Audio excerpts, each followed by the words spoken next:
Hello friend, my self Ajit Sharma और आप देख रहे हैं क्लास 9 का चैप्टर फर्स्ट साइंस का। तो in this video we are cover evaporation cause cooling topic and factor on which rate of evaporation depends. तो जैसा कि हम देख रहे हैं इवापोरेशन कॉज कूलिंग मतलब क्या हुआ कि हम जैसे जैसे इवापोरेशन होता है, चूंकि इवापोरेशन क्या होता है मैंने बताया था सरफेस एरिया फिनोमिना है। जितना ज़्यादा सरफेस होगा उतना क्या होगा, इवापोरेशन जल्दी से होगा। तो उसी में लेकिन जब इवापोरेशन यही हमारे जो बॉडी पे होता है तो हमें कूल महसूस क्यों होता है। लेट दैट जैसे मान लीजिए कि हम अपने बॉडी पर यानी हैंड्स पे ड्रॉप ऑफ वाटर लेते हैं, लेकिन जैसे जैसे हम फैन ऑन करते हैं और ये वाटर जो ड्रॉप्स ऑफ वाटर है ये इवापोरेट होता है तो हमें फील होती है, कूल का फील होता है। क्यों होता है ऐसा, वाई? तो हम देखते हैं जैसे जैसे जो फैन हमने ऑन किया है जब वो क्या होता है, जो ड्रॉपलेट्स होते हैं जब ये इनके अंदर जो मॉलिक्यूल्स होते हैं तो वो इवापोरेट होने के लिए उनको एक एनर्जी की आवश्यकता पड़ती है। तो एनर्जी वो कहाँ से मिलेंगे, क्योंकि इनके मॉलिक्यूल जब टूटेंगे तभी तो इवापोरेट हो सकते हैं। तो इवापोरेट होने के लिए उनको एक एनर्जी की आवश्यकता पड़ती है, जो वो एनर्जी वो क्या करते हैं हमारे स्किन से ले लेते हैं। और यही कारण है कि जब हम ऐसे समर में ऐसे बैठे होते हैं और फैन ऑन करते हैं तो हमें कूल महसूस होता है। इसका कारण क्या है, यही है। तो हमारे जब बॉडी से हीट ले लिए तो हमें क्या होता है, कूल फील होता है, क्योंकि वो उनके पास क्या हुआ, हमने उनको हीट दे दिया। हीट होने के बाद जो वाटर के जो मॉलिक्यूल्स थे उनके टूट गए और इवापोरेट हो गए। जब इवापोरेट होगा तो यहाँ वाटर बचेगा ही, तो हमें यहाँ क्या होगा, कूल महसूस होता है। तो यह मेन फैक्टर है। इसके बाद हम देखेंगे कि factor on which rate of evaporation. तो आप देखेंगे इवापोरेशन का ये टॉपिक जो है ये किस पे डिपेंड करता है, कहाँ कहाँ पे ये ज़्यादा से ज़्यादा मात्रा में हो सकता है। तो सबसे पहले अगर हम बात करें, आप देखते हैं समर सीजन में ठीक धूप बहुत तेज होती है तो उसमें क्या होता है, जैसे अगर हम एक टॉपिक ले लें कपड़े सुखाने को लेकर, तो हम ऐसे क्या करते हैं धूप में कपड़ों को डालते हैं तो क्या होता है, जितना तेज धूप होती है उतना जल्दी से कपड़े सूख जाते हैं। यानी सबसे पहला फैक्टर क्या है कि अगर इवापोरेशन आप चाहते हैं ज़्यादा तेजी से हो, ज़्यादा हो, तो उसके लिए सबसे पहला क्या होना चाहिए, टेम्परेचर ज़्यादा होना चाहिए। टेम्परेचर ज़्यादा होने का मतलब क्या है, ज़्यादा से ज़्यादा अगर टेम्परेचर होगा, टेम्परेचर यानी यहाँ पर क्या है, टेम्परेचर अगर ज़्यादा होगा तो इवापोरेशन भी क्या होगा, ज़्यादा होगा। अब सेकंड फैक्टर हमारा है सरफेस एरिया। तो फिर हम उसी एग्जांपल को लेंगे, कपड़े के एग्जांपल को। आप कपड़े सुखाते हैं तो क्या करते हैं, कपड़े को आप उसके सरफेस एरिया को बढ़ा देते हैं, यानी कपड़े को फैला कर ऐसे डालते हैं। सरफेस एरिया जब बढ़ जाता है तो क्या होगा, जैसे मैंने बताया था जो इवापोरेशन होता है, पिछले वीडियो मैंने बताया था जो इवापोरेशन होता है वो सरफेस एरिया फिनोमिना, जितना ज़्यादा सरफेस होगा उतनी तेज़ी से इवापोरेशन होगा। और यहाँ पर भी वही, इसका मतलब क्या है कि सरफेस एरिया, अगर हम कपड़े की सरफेस एरिया को बढ़ा देते हैं, कपड़े को ज़्यादा फैला कर अगर हम रखते हैं और तेज़ी से सूखता है, तो यही कि मतलब क्या है कि अगर सरफेस एरिया आपका इंक्रीज कराएंगे तो आपका सरफेस एरिया अगर इंक्रीज होगा तो इवापोरेशन भी क्या होगा, बहुत तेज़ी से होगा। इसके बाद हम देखते हैं कभी कभी गर्मियों में तेज हवाएं जब चलती है तो हमारे कपड़े जल्दी सूख जाते हैं। तो उसका मतलब क्या है कि ये भी फैक्टर डिपेंड करता है हवाओं में विंड स्पीड। होता क्या है, विंड स्पीड में काइनेटिक एनर्जी होती है, जो हमारे जो कपड़े के जो ड्रॉपलेट्स होते हैं, जो वाटर है उसके मॉलिक्यूल को अपने काइनेटिक एनर्जी के द्वारा वो उसको साथ लेकर चली जाती है। यानी जब यहाँ के जो मॉलिक्यूल्स हैं उसको वो वाटर के लेकर चले जाएंगे तो वाटर के जो मॉलिक्यूल्स हैं उसको वो अपने साथ लेकर चले जाएंगे, जिसके नाते क्या होगा, कपड़े जल्दी सूख जाते हैं जब तेज हवाएं चलती है तो। अब इसके बाद एक फिनोमेना और है, लेकिन उसमें इवापोरेशन कम होता है। ऐसा क्यों होता है, क्योंकि आप जानते हैं कि जो हमारे क्लॉथ है वह उसमें वाटर है, वाटर के मॉलिक्यूल्स है। लेकिन जब बाहर का यानी जो इन्वायरमेंट है उसमें ह्यूमिडिटी हो, यानी उसमें ऑलरेडी के हवाओं में जो विंड चल रही थी इनमें ऑलरेडी इसमें वाटर हो, तो वाटर को कैसे ऑब्जर्व करेगा, नहीं कर पाएगा, तो बहुत स्लो हो जाएगा। यानी जब ह्यूमिडिटी की कंडीशन में होता है, तो यही कारण है जब ह्यूमिडिटी होती है, जब ठंडी मौसम होती है तो जब हम कपड़े सुखाते हैं तो उसमें थोड़ा टाइम लगता है सूखने में, जल्दी नहीं सूखता। तो उसका कारण क्या है, ह्यूमिडिटी, क्योंकि ऑलरेडी उसमें वाटर है और हमारे कपड़े में भी वाटर है। तो यहाँ पर क्या होगा, इवापोरेशन जो होगा वो क्या हो जाएगा, कम हो जाएगा। तो हमने देखा 3 कंडीशन में तो ऐसा हुआ, टेम्परेचर, सरफेस एरिया और विंड स्पीड में इवेपोरेशन बहुत तेजी से हुआ इनसे बढ़ने की वजह से। लेकिन लास्ट में क्या होता है, ह्यूमिडिटी, यानी ह्यूमिडिटी जब बढ़ा तो यहाँ पे इवेपोरेशन क्या होता है, घट जाता है। ये क्वेश्चन आते हैं एग्जाम में कि factor on which rate of evaporation depend, किस पे इवेपोरेशन डिपेंड करता है। ये 3-4 चीजें हैं, इसको देख लीजिए। इसके बाद हम देखते हैं कॉटन क्लोथ इन समर। हम अक्सर देखते हैं जो कॉटन क्लोथ होते हैं हम लोग ज़्यादा से ज़्यादा मात्रा में गर्मियों में पहनते हैं। ऐसा क्यों होता है, क्योंकि जो कॉटन क्लोथ होते हैं उसमें छोटे छोटे होल्स होते हैं, जो क्या करते हैं, जो ये इनके द्वारा क्या होता है, जो हमारे पसीने होते हैं वो उसके ऊपर आते हैं और वहाँ से क्या कहते हैं, वेपर हो जाते हैं। तो जो वेपराइजेशन जो मैंने बताया था हैंड्स पे वाटर को लेकर, तो वही प्रोसेस वहाँ भी होता है और लगातार वो क्या होता है, इवेपोरेशन होता रहता है और हमें कूलिंग महसूस होता है। इसलिए हम बोलते हैं कि in summer we wear cotton cloth.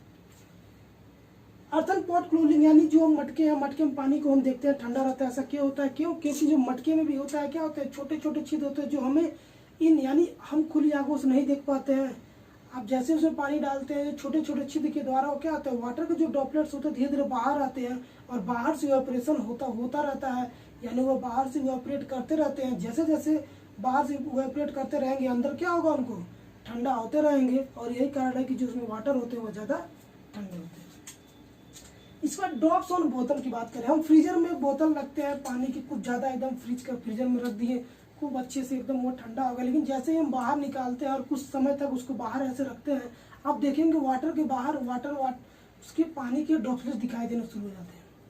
तो ऐसा क्यों होता है, तो जैसा कि मैंने बताया था कंडेंसेशन प्रोसेस, जिसमें क्या होता है, जो गैसेस होते हैं वो लिक्विड में चेंज हो जाते हैं। यानी जो गैसेस फॉर्म में जो हमारे वाटर के ड्रॉपलेट्स थे, ठीक, यानी जब हमारा इन्वायरमेंट ठंडा होता है, ठंडा होने का मतलब क्या है कि हमारे इन्वायरमेंट में जो एयर चल रही, जो विंड चल रही है, उसमें कुछ वाटर है। लेकिन जब कंडेंसेशन की प्रोसेस होती है, जैसे आप देखते हैं वेपराइजेशन होता है, तो जो उसमें हम क्या देखते हैं, वाटर साइकिल में आप क्या देखते हैं, नीचे अगर कोई नदी है, यहाँ से सूर्य की एनर्जी पड़ती है, इवेपोरेशन होता है, तो यहाँ पर कंडेंसेशन होता है। यानी ये जो गैस के फॉर्म में जो वाटर के ड्रॉपलेट्स ऊपर हमारे जा रहे थे, यहाँ पर क्या होता है, ड्रॉप में चेंज हो जाते हैं और ये फिर बारिश की बूंदे बनकर गिरते हैं। तो सेम प्रोसेस यहाँ भी होता है। तो जब अगल बगल का इन्वायरमेंट इनका ठंडा होता है और ये क्या करते हैं, कंडेंसेशन की प्रोसेस, यानी कंडेंस कर देते हैं जो उसके मॉलिक्यूल्स थे। कि जैसा कि हम जानते हैं जो गैसेस में होते हैं, जो मॉलिक्यूल्स बहुत दूर दूर होते हैं, तो जब ये कंडेंस इनको कर दिए, तो कंडेंस करने का मतलब क्या हुआ, अब ये इसको और नज़दीक कर दिए, और नज़दीक करने का मतलब क्या है कि यहाँ पर ये लिक्विड में चेंज कर दिए। और यही कारण है कि जब हम वाटर अगर बोतल लेते हैं तो उसके जो इन्वायरमेंट है, अगल बगल के जो इन्वायरमेंट के जो मॉलिक्यूल्स हैं वो इधर उधर रहते हैं। जैसे ही कंडेंस होते हैं तो ये आके वाटर को बोतल पर ऐसे लग जाते हैं, जिसके नाते ये क्या होते हैं, लिक्विड फॉर्म में आ जाते हैं। और इसी को हम बोलते हैं कि ड्रॉप्स ऑन बोतल। यानी इसमें क्या होता है, जैसे ही हम बाहर उसको रखते हैं तो यही वाटर जो हमें दिखते हैं वो वाटर के बोतल के बाहर।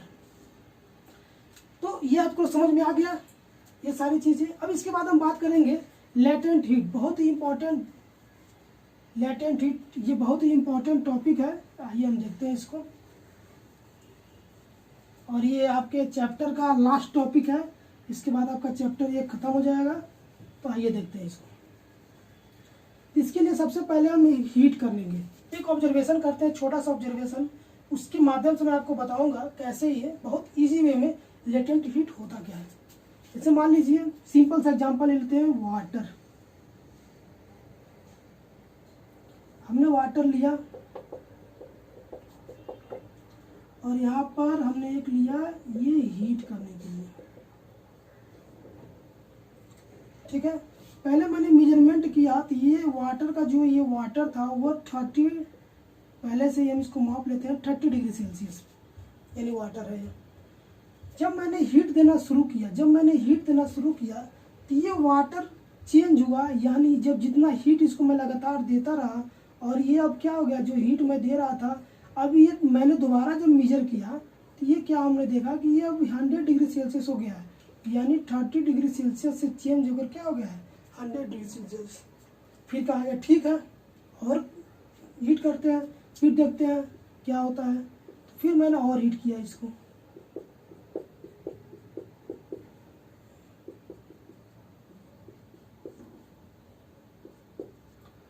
अब उसके बाद जब मैंने हीट किया तो यहाँ देखा मैंने कोई भी चेंजेस नहीं है, यानी दोबारा जब मैंने मेजर किया तो 100 डिग्री सेल्सियस ही मिला। तो अब ये हीट हमारा कहाँ जा रहा है, ये हीट हमें कहाँ जा रहा है?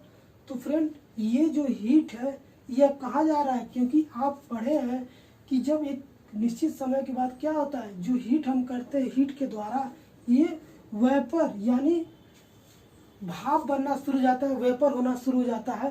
तो अब ये कब होगा? जब 100 डिग्री सेल्सियस गर्म हो गया। अब ये क्या होगा, जो इसके मॉलिक्यूल्स हैं अब उनको ये क्या जो हीट है वो उनको तोड़ने के लिए जा रहा है ताकि ये टूटे और वेपर बनकर बाहर जाए, यानी यहाँ पर क्या होगा, वेपराइजेशन शुरू हो जाएगा। तो ये जो हीट है जो वेपराइजेशन में काम आ रहा है ये हिडन होता है, यानी हिडन, लेटेंट का मतलब क्या होता है, हिडन यानी छुपा होता है। ठीक, तो हमने यहाँ 100 डिग्री सेल्सियस तक तो देखा, ठीक है, लेकिन इसके बाद टेम्परेचर जो नहीं बढ़ रहा था तो उसका इस्तेमाल कहाँ हो रहा था, इस जो छोटे छोटे इनके मॉलिक्यूल्स थे इनको तोड़ने में। जब इनको तोड़ेगा तो ये क्या होंगे, जब टूटेंगे या अलग अलग दूर होंगे और ये क्या होंगे, वेपर की क्रिया करना शुरू कर देंगे।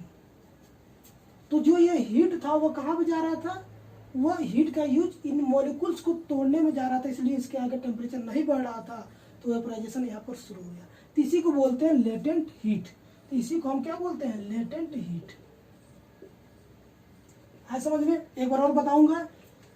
पहले मैंने मेजर किया तो 30 डिग्री सेल्सियस था, फिर दोबारा मैंने गर्म किया इसको तो 30 से 100 डिग्री सेल्सियस हुआ, फिर आफ्टर दैट दोबारा फिर मैंने गर्म किया, लेकिन उसके बाद 100 डिग्री सेल्सियस से अगर वाटर उसके आगे नहीं बढ़ रहा है तो इसका मतलब वो वाटर कहाँ जा रहा है, तो वाटर कहाँ जा रहा है, वो वाटर अब जो वाटर के अंदर जो मॉलिक्यूल्स है उनको वो तोड़ने में जा रहा है, उसको ब्रेक करने के लिए, ताकि वो मॉलिक्यूल्स जो एक दूसरे से कंडेंस है जब वो ब्रेक होंगे तो क्या होंगे, फ्री होंगे और वेपराइजेशन की क्रिया करेंगे। तो वो हीट अब क्या हो रहा है, वेपर करने के लिए जा रहा है और वो हीट चलेंगे। तो इसी जो हीट को जो वेपर करने के लिए यूज किया गया है इसी को हम बोलते हैं लेटेंट हीट। अब इसके बाद दो लेटेंट हीट जो होते हैं वो दो प्रकार से होते हैं, latent heat of fusion and latent heat of vaporisation. Latent heat of vaporisation, ठीक। अब इसमें क्या होता है, लेटेंट हीट ऑफ फ्यूजन में क्या होगा, आप बर्फ लेते हैं, आइस को आप क्या करेंगे, जब हीट करेंगे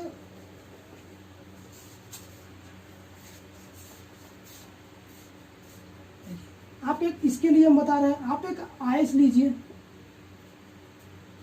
आइस को आप हीट कर रहे हैं, ये आइस है, आइस को हीट कर रहे हैं तो कुछ टेम्परेचर पे आप देखेंगे कुछ चीज़ नहीं होती, यानी ऐसे ही नॉर्मल रहेगा, कोई शेप में चेंज नहीं होगा।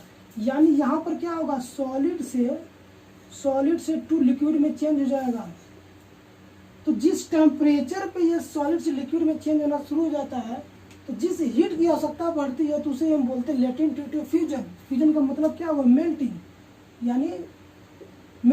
यानी अब मैंने हीट इसको कर रहा हूँ, अब जो इसके जो आइस के जो मॉलिक्यूल्स है एक दूसरे को ये कंडेंस में है, लेकिन जैसे जैसे हम हीट कर रहे हैं उनके मॉलिक्यूल्स टूटेंगे और वो टूटेंगे तो क्या होंगे, सॉलिड से लिक्विड में चेंज होंगे। तो इसी के जो हीट है जो दिया गया है इसी को हम लेटेंट हीट ऑफ फ्यूजन बोलते हैं, यानी मेल्टिंग बोलते हैं, लेटेंट हीट ऑफ फ्यूजन। इसके बाद लेटेंट हीट ऑफ वेपराइजेशन, तो मैंने वेपराइजेशन को बता दिया था। वेपराइजेशन में क्या हुआ था, जब ये क्या होंगे, वेपर करना, यानी 100 डिग्री सेल्सियस के बाद से जब इनके मॉलिक्यूल जब टूटना शुरू होंगे और ये वेपराइजेशन करना शुरू कर देंगे तो इसी को हम क्या बोलेंगे, लेटेंट हीट ऑफ वेपराइजेशन। तो आप लोग को फ्रेंड्स, आप लोग को समझ में आ गया सारा। इस था आपका साइंस चैप्टर 1 क्लास 9 का। तो ऐसे वीडियो को पूरा देखिए और जो चीज़ ना समझ में आए मुझे कमेंट के माध्यम से आप बताइए, उस चीज़ में वीडियो बनाऊंगा। और कोई भी चीज़ अगर ना समझ में आए तो कमेंट में आप हमको भेजिए ताकि मैं उस चीज़ को और अच्छे से आपको बता सकूं। तो thank you friends, please like share and subscribe.